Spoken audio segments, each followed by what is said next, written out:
Hey guys, Kylo Matlock here with Selkirk Marine and Raider Boats. Hey, it's water test day again. So we're out here at Lake Roosevelt with a 250 SeaRaider. This customer is down in California, and so we're doing the break-in today. I'm gonna walk you through around the outside, and then once we're out on the water, I'll give you an interior walkthrough. So let's check the outside out.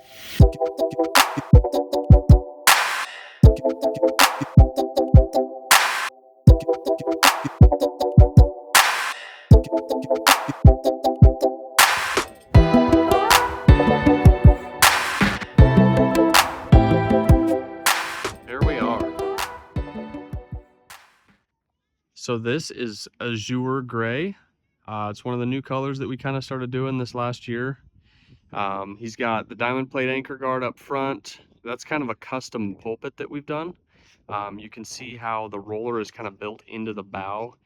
This customer's doing a recessed drum winch, and so once we get in there I'll show you, but that's so that the rode can pull out of the box up and over that, and there'll be an anchor here, and then still have a bow mount trolling motor up top that will stow over top of that, and the rode will kind of run underneath of it. It's a pretty cool setup, so I'll show you how that works whenever we get in there. He's got spot and flood Rigid Industries bow lights on the front, dual welded rub rails. Did go with a short cab to maximize his fishing space, so he's got 40-inch bench seats on the inside. Went with white decals and white motors, so that's kind of a cool look. You can also see that he upgraded to the full aluminum I-beam tough trailer. Got rod trees on the side, the full 12 rod arch up top. Got a Suzuki 99 kicker that is rigged at the second station and tie barred to the twin Suzuki 200 main engines. Trim tabs on the back, those are a standard. Transom walk-through door, that's a standard. You can also see those two downrigger pads first side, so he's got the extended 4-position stern rail option. You can see the bait tank right there, so that's got the transom bait tank all built into it. So tons of goodies. I'm excited to show you the inside of the boat. It's a pretty sweet build. See you out there. Let's dive on in. On the back there, you can see that raised box where the transom fish box usually is. That is our transom mounted bait tank. So I don't know of anybody else on the market that is doing this, and it's pretty sweet. You got drawers on each side. Put lures, scent in there, whatever you're wanting to do. You know, after we get down out on the ocean, whenever our lures and jigs and stuff are coated in salt water or kind of stink, we'll throw them in there, put some lemon joy on them, squirt some water on them, let them sit. Those drawers are very multi-use. Here is the inside of the bait tank. So you got that jet rail in the corner. That blows the water out, circles around. It fills up there. Then you got a baffle on the top so that the water doesn't slosh back and forth and slosh out of the top of the lid there. So rounded edges. We all know how fragile anchovies are, so can't have those square edges in there or we'll have dead fish. Got a nice cutting board here on the edge. That works great for gutting your fish, because then you can just hose it right off the back and it just goes right out into the water. I mean, yeah, sure, it squirts all over your motors and stuff and down onto your offshore bracket there, but that's all easily washable. So then here we've got our extended 4-position downrigger pads. This customer had us pre-rig, for lack of a better term, basically get ready for his downrigger. So we've got the Bernowin GM 650s with the UM 6080s stuck into there, and then the SC 1036s, which stands for Scotty 1036. That's just Bernowin's code for it. That means that they can mount their Scotties right to those plates, and then all you got to do is click that and they pull right off. So then you can pull your downriggers off, put your rod holders in there, fully interchangeable. He's got another one up here in the gunnel, mirrored to each side. Then there's another goodie by Bernowin. He wanted a davit, but not always a davit.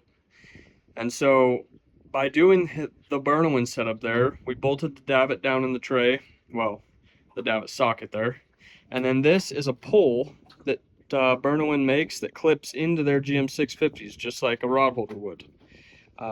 And then your Easy Pop puller or your Discovery Bay, whatever you're running, slides right over top of that. And then that way, whenever you're not out there crabbing, shrimping, doing whatever,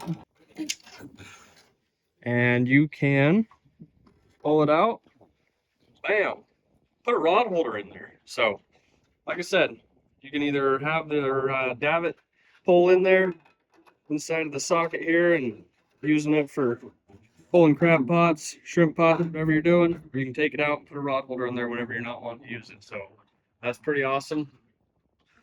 And then here we got the second station.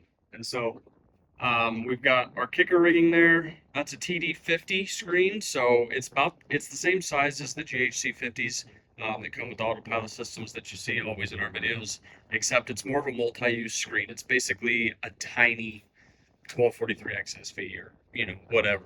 It's smaller, but you can use it to look at your engine data or your sonar, whatever you want to use it for.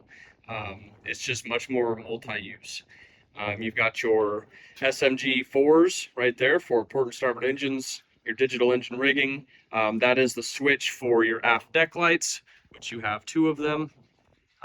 Those are white and blue. The white is dimmable, so early in the morning, whatnot, you're not getting blinded. You can just turn that on, rock the switch, leave it kind of dim. That's there. You got your port and starboard start and stop and trim separately there. Control mode, key switch, all the goodies. Tons of storage inside of here. There is your full 12 rod arch there. Garmin radar on top of your radar arch up top. Morad antenna on your stainless steel mount there. So pretty killer setup here. Now let's walk inside. So this customer went with the Charter interior. And so it's fully welded. Seat boxes are welded down. Step box is welded in. Everything is welded down to the floor, which is 190 plate with then Kiwi grip rolled on it, just like the offshore bracket. By welding all of this down, it makes it a lifetime boat. So you're never going to worry about hitting a big swell and your seat box pulling out of the floor or having to replace screws here and there. That is there forever, and you can't break it. So it is a great setup if you are looking for absolute ruggedness. So we got the new Shockwave bases there. We've got some floor storage inside of here that's fully carpeted. Oh yeah, that's nice and easy on that gas shock. There is your diesel tank for your heater. So that's a 5-gallon welded tank right there. Always below the floor, so it's not in your way, but it is still accessible.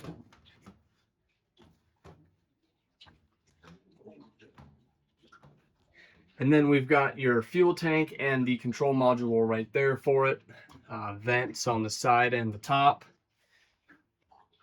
Up here at the helm, there is another TD50 there. Fuel gauge for the boat.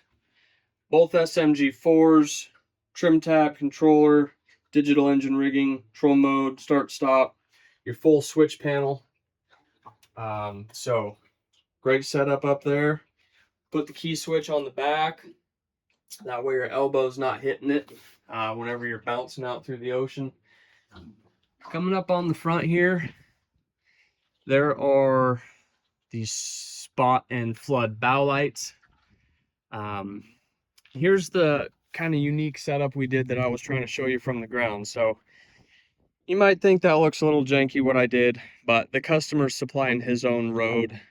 We bought the anchor for him just so that we could get this all mocked up when we built it, but I needed that on there to make sure that it was going to come off the trailer properly whenever the boat comes off the trailer, gets on the water, the nose dips down before it actually comes back. I wanted to make sure that that anchor wasn't going to catch on the bow roller, so I hooked it, anchored it off, Glad to say it does not catch, so we are good to go.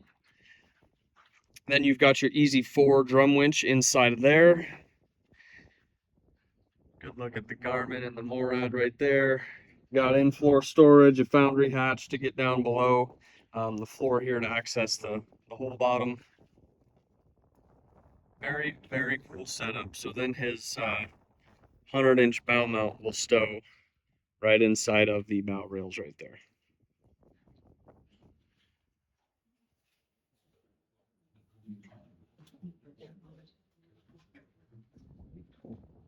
Very awesome setup. I'm excited for this customer to get his boat. Thank you for joining me. I hope you like the walkthrough of this 250 SeaRaider. It's a good setup, and I'm glad that I could show it to you guys. If there's anything you want to see, leave it in the comments so that we can make sure and cover it in one of our videos. And I appreciate the support. Until next time, we'll see you later.